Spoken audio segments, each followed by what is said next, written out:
মা লক্ষ্মী ঘরে আসার আগে আপনাকে পাঠান এই 7 সংকেত। এক, বাড়িতে কালো পিঁপড়ের আগমন, অর্থাগমের সৎকেত বহন করে। 2, একই সঙ্গে একই জায়গায় 3টি টিকটিকি থাকা মা লক্ষ্মীর আগমন বহন করে। 3, ডান হাত ক্রমাগত চুলকালে অর্থ আশার সৎকেত দিয়ে থাকে। 4, বাড়ির ছাদে বা ঘুলঘুলিতে পাখির বাসা বাঁধাও অত্যন্ত শুভ সৎকেত। 5, সকালে ঘুম থেকে ওঠেন যদি শাঁখের আওয়াজ শুনতে পাও অর্থ লক্ষ্মীর আগমন ঘটতে চলেছে আপনার বাড়িতে।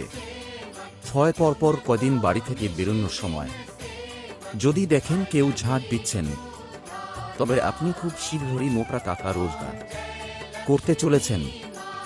7, রাতে স্বপ্নে ঝাঁটা, কলসি, পেঁচা, শাক, গোলাপের স্বপ্ন দেখলে আসন্ন অর্থ লাভের